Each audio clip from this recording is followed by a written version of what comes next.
Now we're going to talk about flywheels. So we got a lot of questions about flywheels and the clutch assembly. So let's start with the flywheel.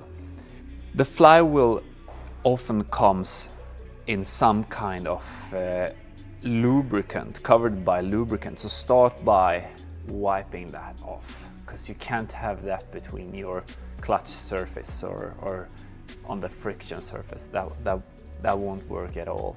So start by cleaning the flywheels with some kind of solvent that can remove the fat or the lubricant from the flywheel, which are there from the beginning to prevent your flywheel from rusting when being stored.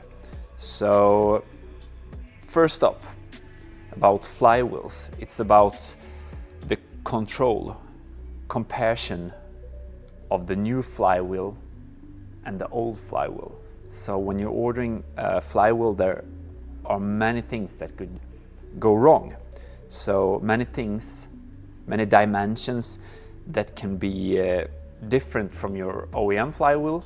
And the best way to check this is to compare the new flywheel with your old flywheel. Simple. So you check the diameter, the friction surface diameter, and the friction surface area with the clutch fit on the area.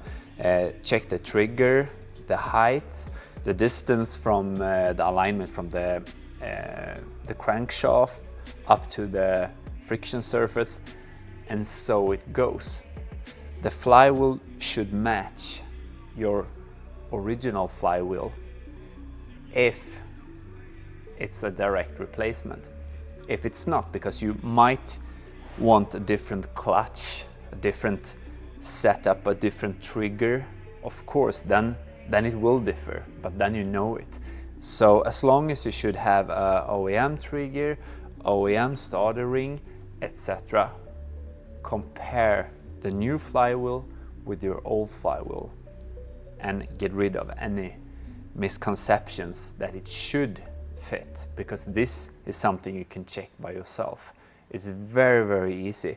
Take some time, be patient, measure it carefully, and you will have a successful install of your new flywheel, and you will know if it will fit or not.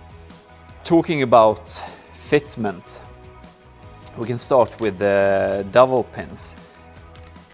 Most of the flywheels we provide have these dowel pins. So they're different sized dowel pins depending on what kind of pressure plate you should use. So the common dowel pins are the smallest one here, and these are mounted in the flywheel to align the pressure plate.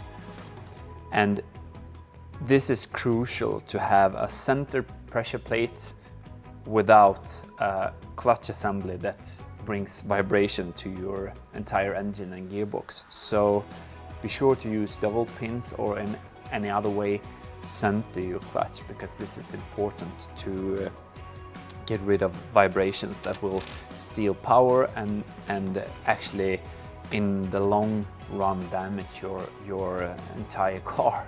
So firstly, they damage the engine and gearbox. When you assemble the dowel pins, you can just hammer them in. You could do that, but you can also use any kind of press. If you're two people, you can use a regular vise to do this, but be sure to not damage the top on these dowel pins. So don't be too brutal, because if you make it like oval or flat in the top, you can have a hard time getting the pressure plate to fit on top of these. I will show you. So if these dowel pins are damaged, it can be so that as the fitment with these three dowel pins is very snug like that. Now I I can't move it because it's exactly the dimensions we need. So if you would damage the top here, the pressure plate won't go on or off because it's too tight fitment. So be careful, that's what I'm saying. So I'm putting the press, so it's touching the double pin, then I jacking it down like this, slowly, easy, and as soon as I get some resistance, now I did that, I let it go. This is just an example to show you how it could be made if you did this in a vice tube.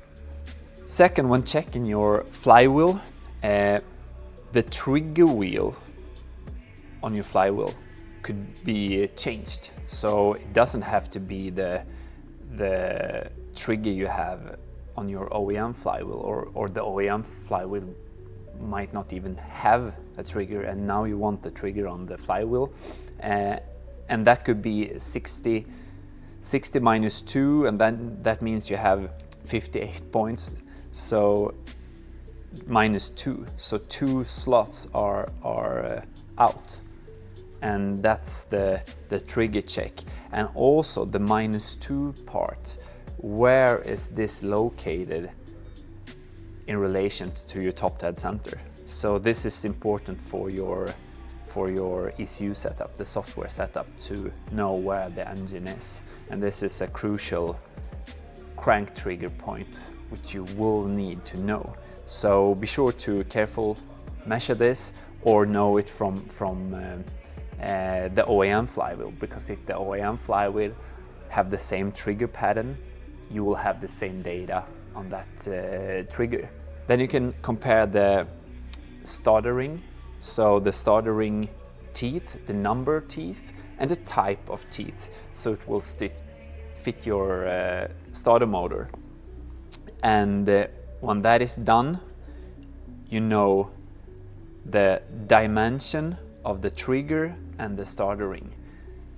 And now we're getting somewhere when comparing the OEM flywheel and the aftermarket flywheel.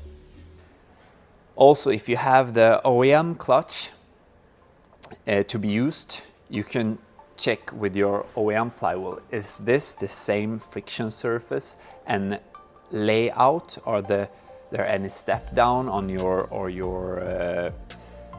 OEM flywheel, or is it a flat surface, often referred to as step and pot? So these are the different kind of settings when it comes to the clutch surface on the flywheel. And speaking of clutch, there are different kind of bolt patterns on this version, this specific version, but what I'm telling you here refers to all flywheels. But in this case, and in many cases on the aftermarket, you have different bolt patterns to fit different pressure plates and different clutches. And these different clutches might have different characteristics and specifications, so then you would need to have the correct step down or pot or whatever. So be sure to use the pressure plate with the flywheel that are intended for your car or application in the kit you're buying. In the center, most of the times located in the crankshaft, you have a pilot bearing, and this bearing should be changed so you don't get any trouble with that later on. So be sure to change the pilot bearing, because that bearing will center and give some stability to the gearbox shaft going through the clutch. So together with the dowel pins, you also have bolts. So to bolt the pressure plate to the flywheel, you're using these bolts, and these bolts should have a 12.9 quality at least. So 12.9 quality minimum on these bolts.